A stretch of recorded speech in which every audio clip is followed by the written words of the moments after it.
ಮತ್ತೊಂದು ಟ್ವಿಸ್ಟ್ ಸಿಗ್ತಾ ಇದೆಯಾ? ಅನಾಮಿಕನ ಮಂಪರು ಪರೀಕ್ಷೆ ನಡೆಯುತ್ತಾ? ಇಷ್ಟು ದಿನ ಅನಾಮಿಕ ಕೇಳಿದಂತಹ ಜಾಗದಲ್ಲಿ ಎಸ್ಐಟಿ ಕಾರ್ಯಾಚರಣೆಯನ್ನ ನಡೆಸಿತು. ಇಲ್ಲಿವರೆಗೆ ಅಲ್ಲಿ ಸಿಕ್ಕಂತಹ ಅವಶೇಷಗಳು ಏನೂ ಇಲ್ಲ. 6ನೇ ಸ್ಪಾಟ್ ಅಲ್ಲಿ ಸಿಕ್ಕಂತ 24 ಮೂಳೆಗಳನ್ನ ಹೊರತುಪಡಿಸಿದಂತೆ ಈಗ ಮುಂದೇನು ಹಾಗಾದ್ರೆ ಈ ಪ್ರಕರಣದಲ್ಲಿ? ಅನಾಮಿಕನ ಮಂಪರು ಪರೀಕ್ಷೆ ನಡೆಯುತ್ತಾ? 16 ಜಾಗದ ಶೋಧ ಮಂಪರು ಪರೀಕ್ಷೆಯತ್ತ ಚಿತ್ತಾ ಇದೆ. ಅನಾಮಿಕನಿಗೆ ಮಂಪರು ಪರೀಕ್ಷೆಗೆ ಎಸ್ಐಟಿ ಚಿಂತನೆ ನಡೆಸ್ತಾ ಇದೆ ಅಂತ ಹೇಳಲಾಗ್ತಾ ಇದೆ. ತನಿಖೆಯ ಮುಂದುವರೆದ ಭಾಗವಾಗಿ ಮಂಪರು ಪರೀಕ್ಷೆ ನಡೆಯೋ ಚಾನ್ಸಸ್ ಇದೆ. ಕೋರ್ಟಿಗೆ ಅರ್ಜಿ ಸಲ್ಲಿಸೋದಕ್ಕೆ ಎಸ್ಐಟಿ ಚಿಂತನೆ ನಡೆಸ್ತಾ ಇದೆ. ಮಂಪರು ಪರೀಕ್ಷೆ ಅಥವಾ ಬ್ರೈನ್ ಮ್ಯಾಪಿಂಗ್ ಶೋಧ ಕಾರ್ಯ ಇತರೆ ತನಿಖೆ ಆಧಾರದಲ್ಲಿ ಅರ್ಜಿಯನ್ನ ಸಲ್ಲಿಸುವಂತಹ ಸಾಧ್ಯತೆ ಇದೆ. ಬ್ರೈನ್ ಮ್ಯಾಪಿಂಗ್ ಅಥವಾ ಮಂಪರು ಪರೀಕ್ಷೆ ನಡೆಸಬಹುದು ಎಸ್ಐಟಿ. ಅನಾಮಿಕನ ಮಂಪರು ಪರೀಕ್ಷೆ ನಡೆಯುತ್ತಾ? ಆತ ಹೇಳಿದಂತಹ ಸ್ಪಾಟ್ಗಳಲ್ಲಿ ಕಾರ್ಯಾಚರಣೆ ನಡೆದಿದ್ದಾಗಿದೆ. 13ನೇ ಸ್ಪಾಟ್ನಲ್ಲಿ ಈಗ ಕಾರ್ಯಾಚರಣೆ ನಡೀತಾ ಇದೆ. ವಾಟ್ ನೆಕ್ಸ್ಟ್ ಹಾಗಾದ್ರೆ?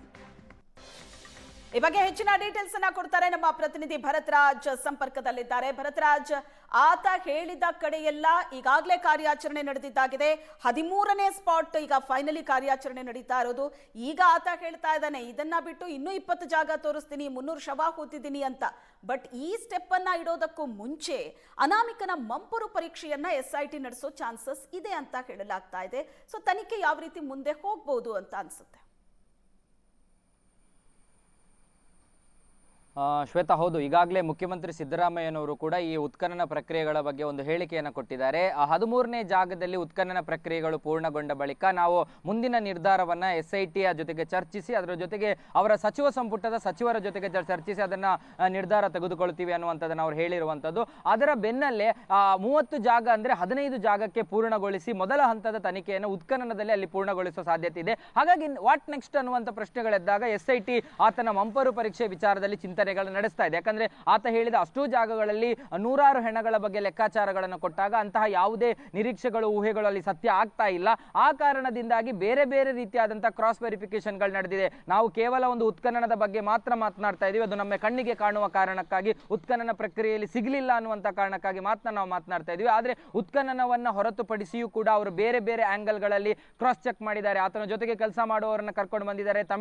ತಮಿಳು ಮೂಲದ ಒಂದಷ್ಟು ಜನ ಆ ಸಿಬ್ಬಂದಿಗಳನ್ನ ಕರ್ಕೊಂಡು ಬಂದು ವಿಚಾರಣೆ ನಡೆಸಿದ್ದಾರೆ. ಅವನಿಗೆ ಕಾಂಟ್ಯಾಕ್ಟ್ ನಲ್ಲಿದ್ದ, ಅವನ ಜೊತೆಗೆ ಬಹಳ ಸಂಪರ್ಕದಲ್ಲಿದ್ದವರನ್ನ ಕರ್ಕೊಂಡು ಬಂದಿದ್ದಾರೆ. ಅವರು ಕೊಟ್ಟ ಹೇಳಿಕೆಗಳು ಮತ್ತು ಇವರು ಕೊಟ್ಟ ಹೇಳಿಕೆಗಳಲ್ಲಿ ಕೆಲವೊಂದರಲ್ಲಿ ವಿರೋಧಾಭಾಸಗಳು ಕಂಡು ಬಂದಿರುವ ಹಿನ್ನೆಲೆಯಲ್ಲಿ ಮತ್ತು ಬೇರೆ ಬೇರೆ ಆಂಗಲ್ಗಳ ತನಿಖೆಗಳಲ್ಲಿ ಇದರಲ್ಲಿ ಒಂದಷ್ಟು ಗೊಂದಲಗಳು ಏರ್ಪಟ್ಟಿರುವಂತಹ ಕಾರಣಕ್ಕಾಗಿ ಈತನ ಮಂಪರು ಪರೀಕ್ಷೆ ಅಥವಾ ಬ್ರೈನ್ ಮ್ಯಾಪಿಂಗ್ಗೆ ಒಂದು ಅರ್ಜಿ ಹಾಕುವಂತ ಸಾಧ್ಯತೆಗಳು ಕೂಡ ಇರುವಂತದ್ದು. ಯಾಕಂದ್ರೆ ಬ್ರೈನ್ ಮ್ಯಾಪಿಂಗ್ ಅನ್ನುವಂಥದ್ದು ಸಹಜವಾಗಿ, ಯಾಕಂದ್ರೆ ಒಬ್ಬ ಮನುಷ್ಯ ತಾನು ಮಾಡಿದ ಅಪರಾಧವನ್ನ ತಾನೇ ಮಾಡಿದ್ದರೆ ಅಥವಾ ತಾನೇ ಅನುಭವಿಸಿದ್ದರೆ ಅಥವಾ ಬೇರೆಯವರಿಂದ ಹೇಳಿಸಿಕೊಂಡು, ಅಂದ್ರೆ ಬೇರೆಯವರು ಹೇಳುವ ಮಾತುಗಳನ್ನು ಕೇಳಿಸಿಕೊಂಡು ಅದನ್ನ ಹೇಳ್ತಾ ಇದ್ರೆ ಈ ಒಂದು ಬ್ರೈನ್ ಮ್ಯಾಪಿಂಗ್ ನ ಸಂದರ್ಭಗಳಲ್ಲಿ ಮೆದುಳಿನ ಚಲನವಲನಗಳಲ್ಲಿ ಮತ್ತು ಅವುಗಳಿಗೆ ಸಂಬಂಧಪಟ್ಟಂತ ಆಕ್ಟಿವಿಟಿಗಳಲ್ಲಿ ಅದು ಬಹಳ ಕ್ಲಿಯರ್ ಆಗಿ ಒಂದು ಹಂತಕ್ಕೆ ಬೇಸಿಕಲಿ ಗೊತ್ತಾಗುತ್ತೆ. ಯಾಕಂದ್ರೆ ಇದು ನ್ಯಾಯಾಲಯಕ್ಕೆ ಬಹಳ ಅಧಿಕೃತವಾದ ಪ್ರೂಫ್ ಅಲ್ಲದೇ ಇದ್ದರೂ ಕೂಡ ಪೊಲೀಸರ ತನಿಖೆಯ ದೃಷ್ಟಿಯಲ್ಲಿ ಇದು ಬಹಳ ಗಂಭೀರತೆಯನ್ನು ಪಡ್ಕೊಳ್ಳುತ್ತೆ.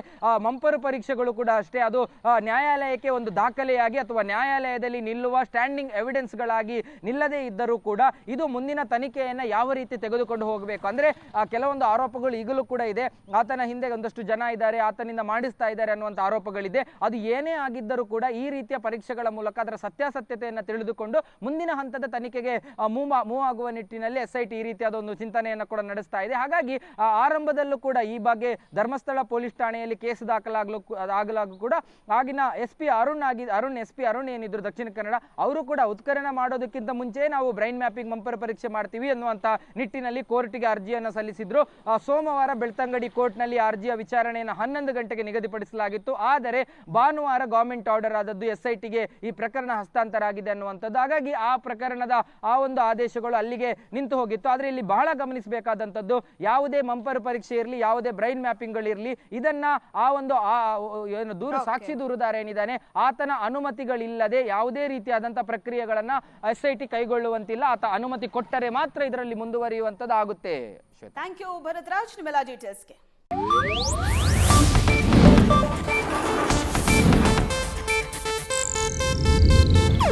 ಇದು ಏಷ್ಯಾನೆಟ್ ನ್ಯೂಸ್ ನೆಟ್ವರ್ಕ್ ಪ್ರಸ್ತುತಿ.